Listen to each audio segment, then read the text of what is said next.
में ये story contract marriage का नेक्स्ट पार्ट है, तो चलिए इसे स्टार्ट करते हैं। जैसा कि हमने पिछले पार्ट में देखा था कि मिस्टर मिन को होश आ चुका था और वो शुगा की गर्लफ्रेंड मतलब जिमिन से मिलना चाहते हैं।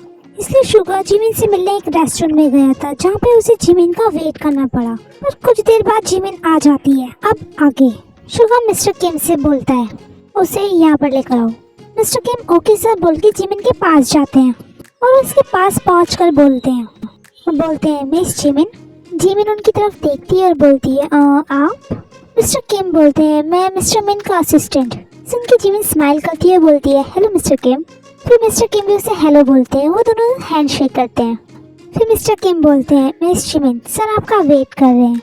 जिमिन बोलती है ओके तो वो कहाँ पर है। फिर मिस्टर किम उसे उस टेबल की तरफ ले जाने लगते हैं और ले जाते वक्त धीरे से जिमिन से बोलते हैं सर को किसी की वेट करने की आदत नहीं है, इसलिए सर थोड़ा सा गुस्से में, तो आप थोड़ा ध्यान रखना। ये सुन के जिमिन मिस्टर किम की तरफ देखती है और हाँ में सही ला देती है। फिर वो दोनों टेबल के पास पहुंच जाते हैं। वहाँ पहुंचकर जिमिन हाथ आगे बढ़ाकर उसे हेलो बोलती है और अपनी आंखें उठा करके शुगर के फेस की तरफ देखती है और जैसे ही जिमिन शुगर का फेस देखती है तुरंत बोलती है आप? शुगर जिमिन की तरफ देख रहा होता है। ये सुनकर वो कोल्ड वॉइस में बोलता है हैव अ सीट। जिमिन बोलती है क्या तुम मिस्टर मिन्यूंगी हो? पर उसे शुगर की तरफ से कोई आंसर नहीं मिलता। ये देखिए जिमिन मिस्टर किम की तरफ देखती है। मिस्टर किम यस में हेड नोट कर लेते हैं। वो समझ जाती है कि ये मिस्टर मिन है। फिर वो उसके चेहरे की तरफ देखने लगती है। तभी शुगा बोलता है अगर कंफर्म हो गया हो तो बैठ जाओ। जिमिन हाँ में से हिलाती है और चेयर पे बैठ जाती है। शुगा बोलना शुरू करता है देखो मैं इधर उधर की बात नहीं करूँगा, सीधा मुद्दे पे आता हूँ। क्या तुम मेरी गर्लफ्रेंड बनोगी? ये सुन के जिमिन शॉकिंगली चेयर से खड़ी होती है और बोलती है क्या? जिमिन ने ये बहुत जोर से बोला था इसलिए सब लोग उनकी तरफ देखने लगते हैं। ये देख के शुगा बोलते हैं पहले मेरी पूरी बात तो सुन लो, पहले ही रिएक्ट कर रही हो। जिमिन फिर से चेयर पे बैठ जाती है और बोलती है ये तुम क्या बोल रही हो, मैं तुम्हारी गर्लफ्रेंड नहीं बन सकती।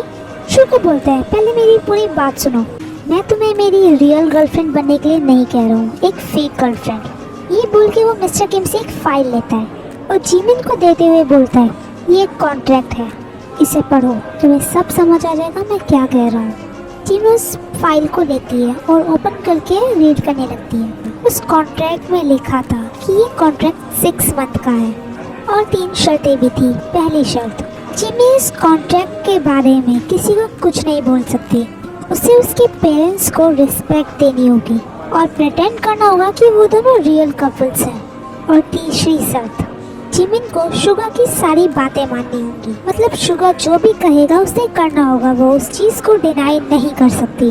सब कुछ रीड करके जिमिन शुगा की तरफ देखती है और बोलती है मिस्टर मिन इस सब का क्या मतलब है?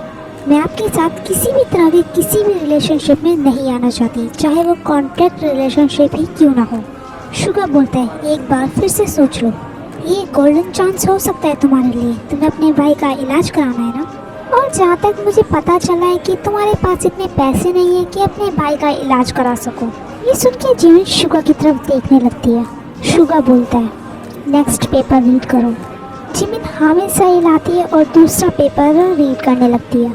उसमें लिखा होता है कि शुगा उसके भाई का इलाज कराएगा बेस्ट डॉक्टर से और उनके कॉन्ट्रैक्ट के अकॉर्डिंग शुगा 6 मंथ तक जिमिन के सारे एक्सपेंसिव्स भी उठाएगा और उनके कॉन्ट्रैक्ट के ख़त्म होने के बाद एक गाड़ी और एक लग्जूरियस अपार्टमेंट जिमिन के नाम किया जाएगा, जिसमें वो अपनी फैमिली मतलब अपने भाई के साथ रह सकती है। ये सब रीड करके जिमिन शो की तरफ देखते हुए बोलती है मिस्टर मिन आपको क्या लगता है मैं एक लग्जूरियस अपार्टमेंट, गाड़ी और पैसों के लिए आपके साथ किसी भी तरह के रिलेशनशिप में आने के लिए मान जाऊंगी? शुगा बोलता है नहीं, मुझे ऐसा बिल्कुल नहीं लगता कि तुम पैसों के लिए इस कॉन्ट्रैक्ट पर साइन करोगी, पर हाँ मुझे ये ज़रूर लगता है कि तुम अपने भाई के लिए इस कॉन्ट्रैक्ट पर साइन ज़रूर करोगी। ये सुन के जिमिन उसकी तरफ देखने लगती है। तभी शुगा का फ़ोन रिंग करता है। शुगा देखता है कि वो उसकी मॉम का कॉल है, इसलिए वो जिमिन की तरफ देखते हुए बोलता है मिस पार्क जिमिन आपके पास 10 मिनट्स हैं, अच्छे से सोच लीजिए, और वैसे भी तुम्हें तो पता ही है कि मेरे फादर का ऑपरेशन हुआ है, इसलिए मैं ये सब उनके लिए कर रहा हूँ। और हाँ अगर तुम्हें इस कॉन्ट्रैक्ट में कुछ और ऐड कराना हो कोई शर्त तो तुम बता सकती हो, और अब जल्दी डिसाइड करो, सिर्फ 10 मिनट्स है आपके पास। जिमिन ये सब सुन के उस कॉन्ट्रैक्ट की तरफ देखती है और सोचती है कि डॉक्टर ने उससे कहा था कि उसके भाई की कंडीशन बिल्कुल भी ठीक नहीं है, उसे जल्द से जल्द ऑपरेशन कराना होगा और ऑपरेशन में कम से कम 50 लाख का खर्चा आएगा और इतने पैसे जिमिन के पास नहीं है। फिर वो अपने भाई के बारे में सोचती है। जिमिन अभी सोच ही रही थी तभी उसके कानों में शुगा की आवाज़ आती है। मिस पार्क जिमिन, क्या आपने डिसाइड किया? जिमिन बोलती, क्या इतनी जल्दी? शुगा बोलता है, हाँ मैंने कहा ना कि आपके पास सिर्फ 10 मिनट है और अब सिर्फ 2 मिनट्स बचे हैं, मुझे जल्दी अपना आंसर दीजिए। ये सुन के जिमिनी गहरी सांस लेती है और शुगा की तरफ देखते हुए बोलती है, मुझे मंजूर है, पर इसके बदले मुझे सिर्फ अपने भाई का इलाज कराना है, आपसे और कुछ भी नहीं चाहिए। ना घर, ना गाड़ी, ना ही आपको मेरे किसी भी खर्चे को उठाने की ज़रूरत है। ये सुन के शुगा कुछ कहता नहीं है तो जिमिन को एक पेन देता है। जिमिन उस पेन को लेती है और कॉन्ट्रैक्ट को साइन कर देती है। फिर शुगा भी उस कॉन्ट्रैक्ट को साइन करता है और साइन करने के बाद उस कॉन्ट्रैक्ट को मिस्टर मिन को दे देता है और जिमिन से बोलता है, तुम्हें अभी मेरे साथ चलना होगा। जिमिन बोलती है, क्या अभी? पर कहाँ? शुगा बोलते हैं, मेरे डैड को होश आ गया है और वो तुमसे मिलना चाहते हैं। ये बोल के शुगा जिमिन को लेकर के रेस्टोरेंट से बाहर जाता है और अपनी कार में बैठा देता है और दूसरी तरफ आके खुद भी बैठ जाता है, पर जिमिन कुछ बोल ही नहीं पाती।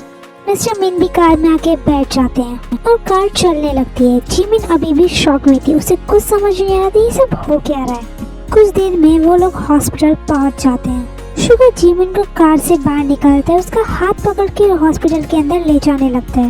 ये देखकर जिमिन उससे अपना हाथ छुड़ाने की कोशिश करती है, पर शुगा उसका हाथ नहीं छोड़ता और घूर के उसकी तरफ देखता है। फिर वो लोग लिफ्ट में जाते हैं। जिमिन अभी भी अपना हाथ छुड़ाने की कोशिश कर रही थी, इसलिए शुगा बोलता है, तुम अभी मेरी गर्लफ्रेंड होने की एक्टिंग कर रही हो, इसलिए हाथ छुड़ाना बंद करो, वरना मेरे पेरेंट्स को डाउट हो सकता है और उनके सामने अच्छे से बिहेव करना। ये सुन के जिमिन हाथ छुड़ाना बंद कर देती है। फिर वो लोग शुगा के फादर के वार्ड में जाते हैं और अंदर पहुंचते ही मिसेस मिन शुगा को देखते हुए बोलती है, शुगा बेटा तुम कहाँ थे? मैं कब से तुम्हें कॉल कर रही हूँ। हाँ, एक कॉल पिक करके मुझे बता तो सकते थे कि तुम रास्ते में हो या कहाँ पर हो। शुगा अपनी मॉम से बोलता है, मॉम मैं जिमिन को पिक करने के लिए गया था। ये सुन के मिसेस मिन जिमिन की तरफ देखती है जो शुगा के बगल में ही खड़ी हुई थी। फिर वो जिमिन को हक करते हुए बोलती है, ओ बेटा तुम आ गई, मैंने शुगा से कहा था कि तुम्हें लेकर आए। जिमिन स्माइल करती है और बोलती है, नमस्ते आंटी। फिर वो मिस्टर मिन की तरफ देखती है और उन्हें भी ग्रीट करती है। शुगा भी अपने फादर को देखता है और उन्हें ग्रीट करते हैं। फिर बोलते हैं, डैड आप ठीक है ना? मिस्टर मिन बोलते हैं, हाँ मैं बिल्कुल ठीक हूँ, तुम? फिर वो जिमिन से बोलते हैं, बेटा तुम यहाँ आओ मेरे पास। जिमिन शुगा की तरफ देखती है और फिर वो मिस्टर मिन के पास जाती है। मिस्टर मिन उसके सर पे हाथ फेरते हुए बोलते हैं, सदा खुश रहो, कितनी प्यारी बच्ची है। वैसे बेटा क्या तुम आज मेरे लिए खाना नहीं लाई? ये सुन के जिमिन बोलती है, सॉरी अंकल मैं कल आपके लिए खाना ले आऊंगी। फिर वो लोग बात करने लगते हैं। मिसेस मिन भी जिमिन से बहुत सारी बातें करती है। शुगा उन्हें देख रहा था। फिर शुगा अपनी मॉम से बोलते हैं, मॉम डॉक्टर ने बताया कि हम कब डैड को घर ले जा सकते हैं? मिसेस मिन बोलती है, हाँ तो डॉक्टर ने कहा कि हम 3 दिन बाद तुम्हारे डैड को घर ले जा सकते हैं। ये सुन के शुगा के फेस पे एक स्माइल आ जाती है और बोलते हैं, ओके। तभी मिस्टर मिन बोलते हैं, शुगा बेटा क्या तुमने शादी करने के बारे में कुछ सोचा है? मतलब तुम कब जिमिन से शादी करने वाले हो? ये सुन के जिमिन और शुगा दोनों एक दूसरे की तरफ देखने लगते हैं और शुगा बोलते, डैड शादी? पर अभी हमने शादी के बारे में कुछ नहीं सोचा। ओके आदमी, आज के लिए इतना ही। अगर आपको स्टोरी पसंद आ रही है तो वीडियो को लाइक और चैनल को सब्सक्राइब जरूर कीजिएगा और कमेंट करके जरूर बताइए कि आपको स्टोरी कैसी लग रही है। तो मिलते हैं स्टोरी के नेक्स्ट पार्ट के साथ, तब तक आप अपना ख्याल रखिएगा। Okay tata bye bye.